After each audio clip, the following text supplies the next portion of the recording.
Kalau mereka sehebat itu, kemudian ada tawaran datang dari Indonesia, apakah mereka akan milih Indonesia? Sejuta persen, aku yakin pasti mereka memilih negara asal mereka ya. Mungkin di mana pertanyaannya, seberapa pentingkah pemain naturalisasi untuk Indonesia gitu?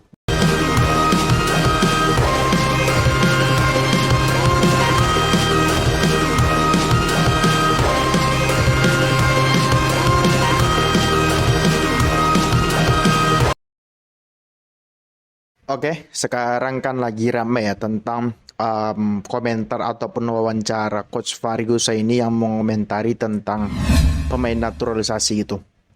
Nah, di video kali ini aku akan bahas atau aku akan memberikan sedikit opiniku terhadap komentar Coach Fariusa ini gitu.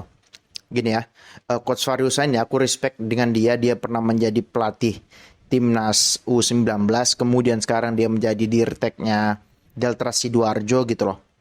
Aku nggak pernah kenal sama beliau secara pribadi, dan juga beliau pastinya nggak kenal aku siapa kayak gitu. Jadi ya bisa dibilang pendapat ini bisa dibilang seobjektif mungkin kayak gitu. Gini, yang beredar di media ataupun di para ya orang yang berkomentar tentang pendapat ini adalah bahwasanya Coach Fariusa ini membedakan antara local pride dan juga pemain-pemain naturalisasi itu gitu loh. Nah, dalam video kali ini aku akan coba membedah gitu.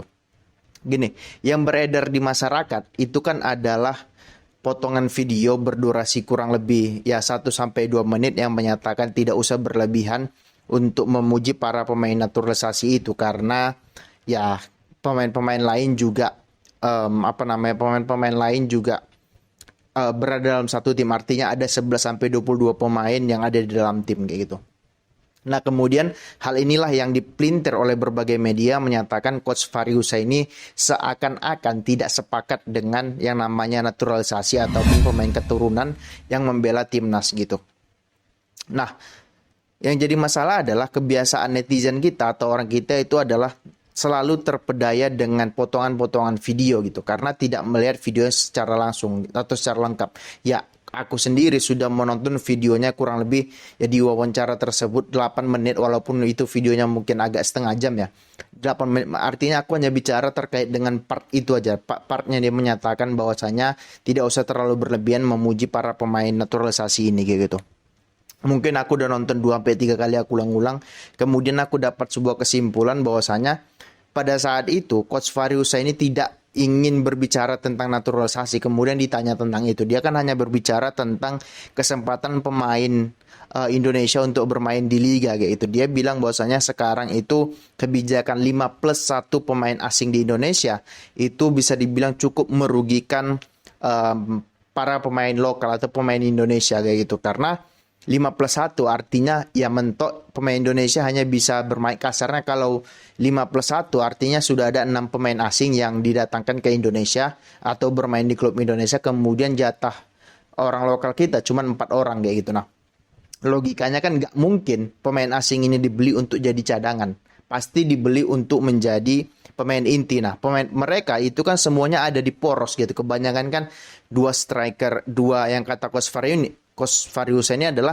2 back belakang, kemudian 1 di tengah, kemudian striker di depan. Artinya porosnya itu adalah pemain-pemain asing, yang mana menyebabkan pemain Indonesia itu hanya kebagian sektor sayap. Makanya banyak kita pemain hanya mengandalkan skill, hanya mengandalkan lari dan sebagainya. Kurang lebih begitulah yang aku tangkap dari apa yang dikatakan sama Coach Fariusa ini kayak gitu. Nah, ada benernya juga apa yang dibilang oleh Coach Fariusa ini, bahwasannya 5+1 itu sangat merugikan pemain kita gitu loh. Karena kembali lagi aku bilang, tidak mungkin pemain asing itu dibeli hanya untuk menjadi pemain cadangan. Pasti dibeli untuk memperkuat tim dan juga pasti ingin menjadi pemain inti gitu. Kasarnya kan seperti itu gitu loh. Nah, kemudian keluarlah komentar beliau yang menyatakan bahwasanya terkait dengan pemain naturalisasi, beliau bilang begini kurang lebih, tidak usah terlalu banyak memuji para pemain naturalisasi ini, karena di satu tim itu kurang lebih gini, tidak usah terlalu banyak untuk memuji pemain naturalisasi ini, karena secara tidak langsung kita menyakiti pemain-pemain yang lokal lahir dan besar di Indonesia. Itu secara tidak langsung kita menyakiti perasaan mereka gitu. Kemudian dia bilang karena mereka itu tim, jadi pujilah mereka secara tim dan juga puji dan kritiklah mereka secara tim juga. Nah, itu kan poin yang ingin disampaikan sama Coach Fahri Husaini gitu. Cuman ditangkap dan dipotong seolah-olah video itu tidak pernah ada yang menyatakan bahwasanya kritik dan pujilah mereka secara tim. Nggak pernah ada video itu. Yang ada adalah bahwasanya tidak usah terlalu membesar-besarkan dan memuji-muji para pemain naturalisasi ini. Bahkan video yang lain mengatakan bahwasanya potongan yang lain kemungkinan besar kalau pemain timnas Indonesia mainnya bagus yang dipuji-puji adalah pemain naturalisasi ini. Kemudian kalau kita bermain jelek, itu yang dihina ataupun dikritik itu adalah pemain lokal kita sendiri gitu. Tanpa kalian sadari betapa hebatnya Rizky Ridho, betapa hebatnya Nadeo dan juga si siapa Hernando gitu. Mereka tidak menyadari itu ya. Kalau aku bilang untuk hal ini aku sangat sepakat dengan Coach Fahri Husaini gitu, karena bagaimanapun apa iya pemain naturalisasi itu kayak misalnya kasih contoh deh Jordi Amat Elkan Bagot. Apakah Jordi Amat Elkan Bagot tanpa temannya yang lain, tanpa Ricky Kambuaya, tanpa siapa lagi, tanpa Arhan, tanpa Nadeo, apakah mereka bisa memenangkan pertandingan? Belum tentu juga gitu loh. Karena kalau mereka berdua hanya yang main, emang mereka bisa kirim bola dari belakang ke depan kemudian cetak gol. Kan nggak begitu juga dengan pemain kita, pemain depan. Apakah dia bisa bertahan dari depan ke belakang langsung secara direct? Kan nggak. Artinya aku cukup paham apa yang disampaikan sama Coach Fahri Husaini, bahwasanya dia bilang kalau ingin kritiklah mereka sebagai tim, kemudian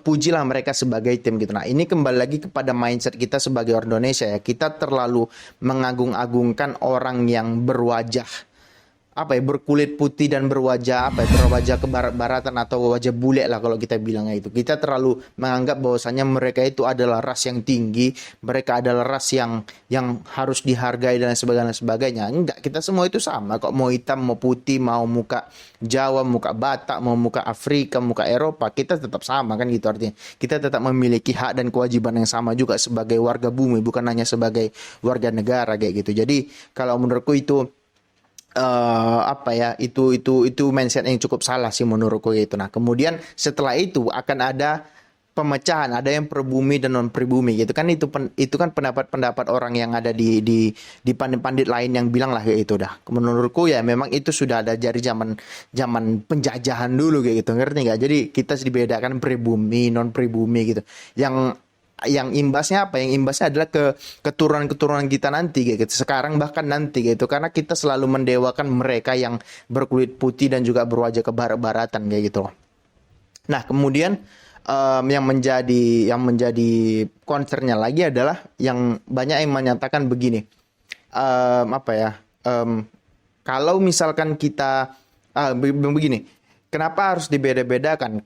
Kalau mereka sudah memegang paspor Indonesia, ya udah mereka orang Indonesia. Iya benar kayak gitu. Sekarang gini, aku kasih logika begini. Jordi Amat, kemudian Elkan Bagot kan karena dia sendiri yang memilih gitu. Artinya dia belum, kasarnya ketika dia sudah beranjak dewasa which is 18 atau 19 tahun, dia kemudian memilih Indonesia bukan Inggris. Kayak contohnya Irfan Bahdim, Stefano Lillipali, kemudian Gonzales, kemudian Jordi Amat. Kalau mereka sehebat itu, kemudian ada tawaran datang dari Indonesia, apakah mereka akan memilih Indonesia? 1.000.000%. Aku yakin pasti mereka memilih negara asal mereka ya. Mungkin di mana negara asal mereka? Mungkin di Belanda lah kasarnya itu. Pasti mereka milih Belanda kayak gitu. Contohnya apa? Contohnya itu si yang ada keturunan kiper Juventus dulu, siapa? Emilio Audero gitu.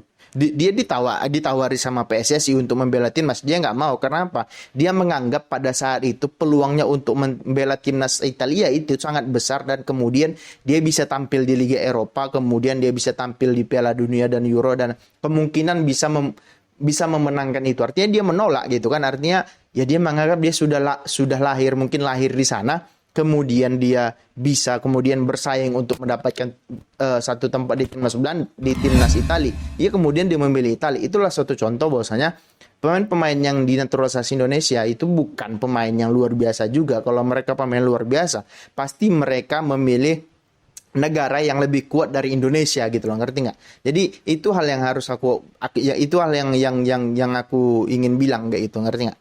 Jadi nggak usah munafik juga kita bahwasanya mereka juga membela Indonesia karena mereka tidak bisa, berat kemungkinannya atau kecil kemungkinannya mereka bisa meraih tempat di skuad tim yang lebih baik dari Indonesia, which is Belanda, karena pemain Belanda rata-rata main itu di liga Belandanya ataupun Liga Inggris, Liga Spanyol dan lain sebagainya gitu. Jadi kita nggak bisa menutup mata dan juga nggak bisa munafik juga atas hal tersebut kayak gitu.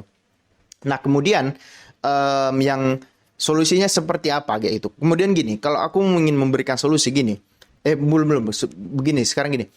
Pertanyaannya seberapa pentingkah pemain naturalisasi untuk Indonesia gitu. Gini, pasti ada orang yang bilang begini, kita menaturalisasi pemain luar karena pemain kita itu levelnya bahkan Asia Tenggara belum selevel Asia Tenggara, kan kayak gitu. Pertanyaanku, kenapa harus naturalisasi? Kenapa tidak sepak bolanya yang diperbaiki, artinya liganya diperbaikin, kemudian PSSI-nya diperbaikin, kemudian pembibitan usia muda yang diperbaikin. Lambat kelamaan itu pasti akan muncul pemain-pemain hebat gitu. Nggak mungkin Messi, Ronaldo, Xavi, Iniesta, mereka kan muncul bukan karena kebetulan, bukan karena bakat alam aja, karena kompetisi, karena liga mereka yang luar biasa. Jadi mereka biasa bermain dalam tekanan, biasa bermain dalam tempo tinggi gitu. Itu kan awal alasannya kayak gitu. Kemudian untuk jangka dulu awalnya kan naturalisasi ini adalah pada zaman angkatan pertama itu kan Gonzales, Irfan Bahdim, kemudian siapa lagi? Ya mereka berdua lah, angkatan mereka itu kan tujuannya adalah untuk jangka pendek, itu artinya sembari kita bisa meraih prestasi dengan mereka, kemudian kita akan membangun sebuah sistem yang baik dalam pembinaan usia muda kita. Kan itu sebenarnya awalnya kalau nggak salah gitu, di awal 2010-an lalu kayak gitu. Nah sekarang yang jadi masalah adalah seperti kita ketergantungan untuk semua pemain berdarah Indonesia harus kita naturalisasi untuk bisa membela timnas. Menurut itu akan salah. Ujung-ujungnya apa? Ujung-ujungnya pemain kita sendiri, timnas kita sendiri tidak diperbaiki secara mental, secara fisik, secara taktik, secara skill dasar mereka tidak diperbaiki, ya sama aja mereka masih akan tetap bobrok. Ujung-ujungnya apa? Kita naturalisasi eksodus besar-besaran pemain berdarah Indonesia ke timnas Indonesia, nggak baik juga, nggak mencerminkan budaya kita juga gitu. Jadi kalau ada yang bilang kalau dia berpaspor Indonesia ya harus mereka semua sama, ya nggak sama, menurutku nggak sama. Karena apa? Kalau mereka hebat mereka nggak akan milih Indonesia kok, mereka pasti milih negara yang lebih baik dari Indonesia, which is Belanda, gitu, ngerti nggak? Itu poinku gitu. Kemudian ditanya solusinya apa? Gini, kalau aku punya solusi begini, kita biarkan aja mereka pemain naturalisasi ini datang dan membela Indonesia dengan dua syarat. Yang pertama, pemain naturalisasi yang kita naturalisasi itu ya di bawah usia 20 atau 19 tahun, yang mana mereka disuruh memilih antara Indonesia atau negara, kasarnya negara asal mereka lah, dalam tanda petik negara asalnya mereka. Jadi kita tidak memiliki. Jadi kemudian kalau dia bermain bagus di masa prime-nya, dia nggak balik lagi ke negara dia, di mana negara yang sangat diidam-idamkan dia, misalkan Belanda, dia tetap ada di Indonesia. Itu solusi yang pertama. Yang kedua, kalau misalkan dia sudah berada di usia prime dia, misalnya usia prime pemain bola itu 24 sampai 30 tahun, kita naturalisasi, boleh dengan syarat dia pernah bermain bermain ya, artinya bermain konsisten di liga top Eropa lah, atau bermain di liga top Eropa lah gitu, atau liga Inggris, Spanyol, liga Eropa lah gitu, yang ibaratnya liganya itu lebih baik dari Indonesia, bukan liga Jepang, liga apa, enggak, harus liga Eropa yang juga termasuk liga top Eropa, atau mungkin 10 atau 20 liga top Eropa. Kemudian atau dia pernah bermain di Liga Champion, bermain di liga Eropa, artinya dia sudah berkecimpung cukup lama, ya minimal 3 sampai 4 tahun bermain di Liga Eropa, dan dia bermain bukan hanya menjadi cadangan, dia juga bisa dipertimbangkan untuk menjadi pemain. Contohnya siapa? Misalkan Kevin Dix yang sekarang ada di Copenhagen gitu kan. Itu kan menjadi keturunan Indonesia kayak gitu. Nah, kalau pemain kayak dia dinaturalisasi, aku akan mendukung 100%. Karena apa? Kita sudah melihat kualitas dia bermain di Copenhagen bukan sebagai cadangan, dan juga kualitasnya ya nggak buruk-buruk amat lah untuk kita bicara level Eropa kayak gitu loh, ngerti nggak? Jadi itu syarat yang boleh kita melakukan naturalisasi, dengan syarat itu. Bukan kemudian pemain yang kita nggak tahu dia bermain di mana, hanya bermain di tim mudanya Ajax itu, dia usianya udah 23 tahun, kemudian karena dia tidak dipanggil timnas Belanda, kemudian kita tarik. Nah, itu kan ya ibaratnya mereka tidak punya, mungkin secara secara skill mungkin mereka lebih bagus, cuman kan tidak punya daya bargaining point lebih tinggi lagi, bahwasanya mereka pernah bermain di Liga Champions, kayak pernah bermain di Liga top Eropa kayak gitu kan. Jadi itu kan nggak membuat pemain Indonesia yang sudah berlatih dari kecil, yang sudah bekerja keras dari kecil, menganggap ya ngapain kita main bola, toh ya pemain yang ada di Liga 2 Belanda, Liga 2 Australia, Austria tetap dipanggil juga ke Indonesia, yang mana mungkin secara skill juga nggak akan jauh berbeda kayak gitu loh, ngerti nggak? Jadi ya menurutku kayak gitu. Jadi nggak usah terlalu diperpanjangin lagi sih masalah local pride ataupun naturalisasi, karena menurutku itu hanya akan menjadi perpecahan di dalam sepak bola kita. Jadi ya itu dulu menurutku, boleh kita naturalisasi dengan syarat yang sudah ku bilangkan tadi kayak gitu. Oke. Terima kasih. Itu dulu konten kita kali ini. Bagi kalian yang suka silahkan di subscribe, di komen, dan di like. Bagi kalian yang nggak suka nggak apa-apa, di skip aja. Oke. Terima kasih. Ciao.